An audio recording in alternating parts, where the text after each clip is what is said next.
Eu vou contar uma historinha pequenininha. Então vai lá. Os grandes educadores se reuniram em Cuernavaca, no México, para falar sobre educação. Educadores do mundo inteiro foram lá, ficar 10 dias juntos, e começou assim. Eu não posso falar da minha profissão, ator, diretor, não posso falar. Eu sou professor, não posso falar da minha profissão. Eu sou médico, não posso falar da minha profissão. Para acabar com esse cotidiano das palavras que usamos e descobrir outras. E terminaram fazendo um relatório absolutamente maravilhoso de 200 palavras, que era compreendido desde o mais alto intelectual até o lixeiro. E aí eu sempre pego um trecho desse discurso e falo para os garotos quando eu converso com eles.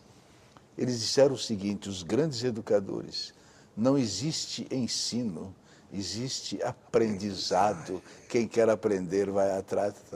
Então, aí eu, como estou num espetáculo de teatro fazendo isso, eu digo assim, então tem que saber que rio encher é difícil de corrigir, que carne de pomba morta não dá para comer, mulher que quer dar ninguém segura.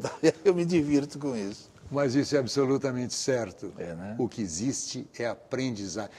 E o corpo deseja aprender. Ele naturalmente... Por que ele deseja aprender? Ele deseja aprender porque ele precisa viver. O impulso fundamental para a aprendizagem é o impulso de viver. Eu preciso conhecer.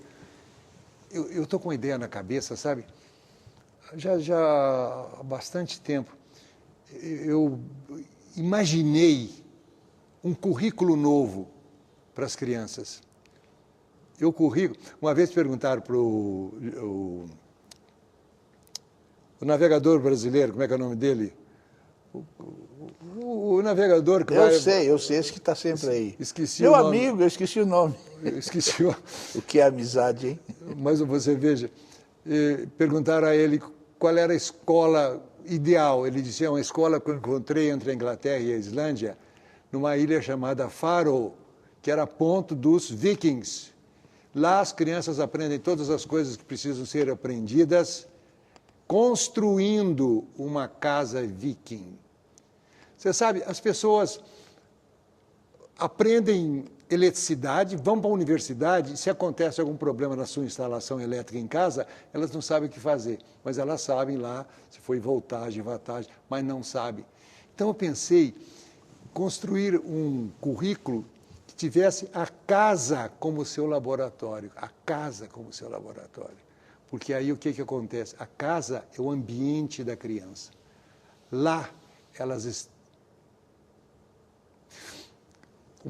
Uma das partes mais divertidas desse programa que eu fiz foi no banheiro, porque eu vou na casa de cômodo em cômodo, e no banheiro conversar com as crianças aqui, a gente vai falar sobre a água, né? A água, então a gente conversa as questões da água. Depois a gente sai da água, tem um objeto lá que antigamente chamava latrina, e que agora deram um nome diferente, o vaso, o lugar onde a gente põe as flores da gente, os perfumes da gente. Aí eu digo para as crianças, eu fiz um cálculo, nada científico, de que cada pessoa faz 250 gramas de cocô por dia. A editora não queria essa palavra, queria usar as fezes. Eu falei, você não entende que criança quer cocô. Se você fala cocô, a criança se interessa, mas se falar fezes, fica científico. Quantas pessoas tem na sua cidade? Tem 150 mil. Quantos gramas de cocô a sua cidade coloca no mundo diariamente? E por mês? Aí você vai, primeiro, trabalhando com matemática, né? Porque você tem que, se os números desse tamanho de gramas, você tem que fazer a redução, mas não é a redução abstrata, eu quero saber o tamanho do monte, e as crianças querem saber o tamanho do monte, até que a gente chega a 6 bilhões de pessoas. Posso usar a palavra feia, mas certa? Pode. Cagando no mundo. Qual é o tamanho da montanha? Aí as crianças percebem o problema ambiental a partir da casa dela. É como se fosse uma cebola. Você corta uma cebola no meio, a cebola tem uma infinidade de anéis ajustados. É uma coisa fantástica, que a cebola é Impressionante. Você tira um pedaço que fica o Neruda fez um poema, uma ode à cebola. Põe a criança no meio da cebola, faz de conta que a criança é aquele anel. Aí o que ela vai aprender? Ela vai aprender o primeiro anel, que são as coisas que têm a ver com o cotidiano, com a casa dela. Depois passa para o segundo anel, depois passa para o terceiro anel. Ou seja, a criança é o centro do mundo, do ponto de vista educacional. O sol não é o centro é uma criança que está com vontade de viver, com vontade de brincar, com vontade de aprender. Uma escola sem salas de aula, sem classes separadas, sem um programa oficial a cumprir, existe em Portugal. Conta pra gente. É a Escola da Ponte. Como é que começou a história? Um educador português começou a me mandar uns e-mails. E por que ele mandou e-mail? Porque uma brasileira tinha um livrinho meu, um livrinho pequenininho chamado Histórias de Quem Gosta de Ensinar. Ele leu aquilo, gostou daquilo, me convidou e eu fui lá fazer palestra na Universidade de Braga, andei por lá. Um dia ele chegou para mim e disse, eu vou te levar para conhecer uma escola diferente. Eu perguntei, diferente como? Ele falou, isso eu não posso dizer, você vai lá e vê. Aí me levou na escola. Chego lá, está na frente da escola, tem um jardim, o diretor veio falar comigo, um homem de poucas palavras, e ficamos ali conversando e a minha expectativa era que ele, diretor, fosse me mostrar e explicar a escola, a pedagogia, a escola pedagógica. 3 minutos de banalidades, passou uma menininha na nossa frente, ele virou-se para a menininha e disse, tu pode mostrar e explicar a nossa escola ao nosso visitante? A menininha disse, pois. Aí ele foi embora e me deixou com a menininha. Aí eu já fiquei espantado, porque eu não pude imaginar nenhum brasileiro, diretor brasileiro, que tivesse a coragem de fazer isso. A menininha virou, foi na direção da porta da escola. Quando ela parou na porta da escola, ela virou-se para mim e disse, para o senhor entender a nossa escola, o senhor terá que se esquecer tudo que o senhor sabe sobre escolas. Não temos aulas, não temos professores dando aulas, não temos campainhas separando os tempos do pensamento, não temos notas. Aí fez o vácuo, porque aí eu não conseguia mais visualizar. Eu disse a ela, mas como é que vocês aprendem? Ela me disse, formamos pequenos grupos de 6 pessoas em torno de um tema de interesse comum. Convidamos um professor para ser nosso assessor. Ele nos dá informações de internet e bibliográficas. Estabelecemos um programa de estudo de 2 semanas. Por 2 semanas, nós estudamos, anotamos, vamos na internet, vamos nos livros, e depois de 2 semanas, voltamos para nos reunir, para avaliar o que aprendemos e o que deixamos de aprender. Então, a cada momento nessa escola, eu levava um susto. Há quanto tempo existe essa escola? Eu não sei direito. Eu fiquei conhecendo essa escola no ano 2000. Será que já teve alguém que saiu da escola terminado? Terminando o curso e tal? Muita gente. Quer dizer, na escola, quando eu a conheci, era só no primeiro nível. E a escola era muito perseguida porque se dizia que ela não obedecia os programas. E, de fato, não obedecia os programas, porque os programas não têm sentido. Aí o que aconteceu? A escola começou a ser objeto de uma campanha para fechar a escola.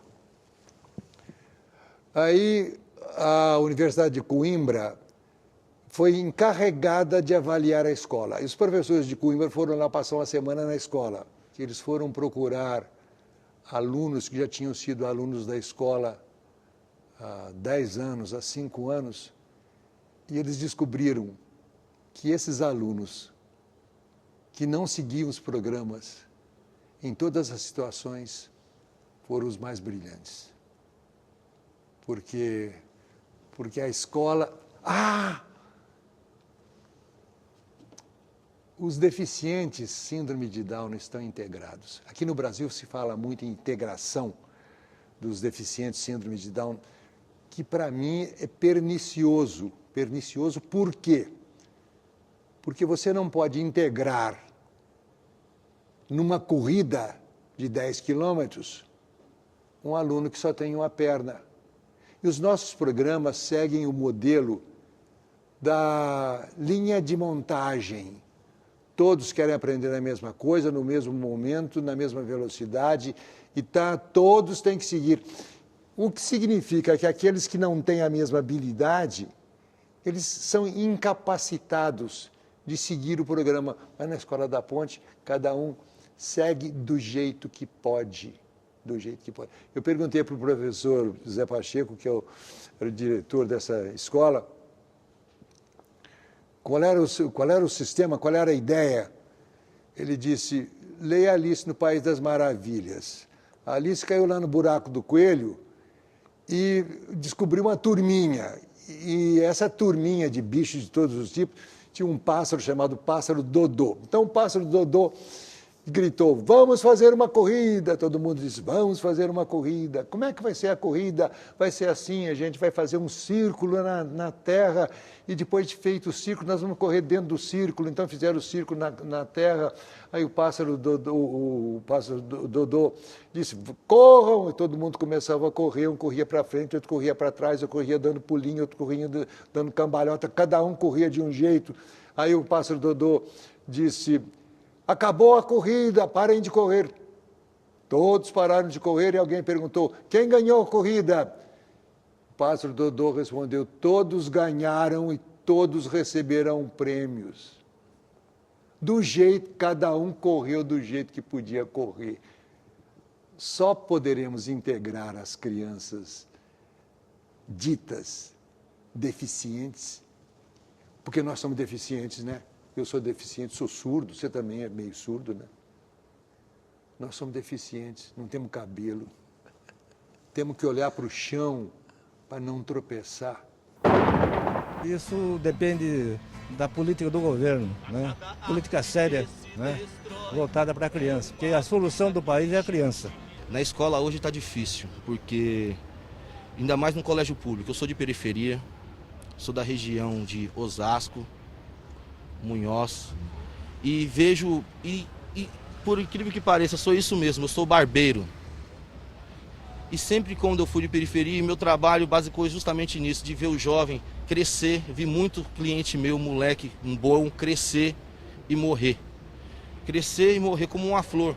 Simplesmente não teve um pouquinho mais de conhecimento, não teve um pouquinho mais de dimensão de olhar, que falar, esse lado é bom, esse lado é ruim.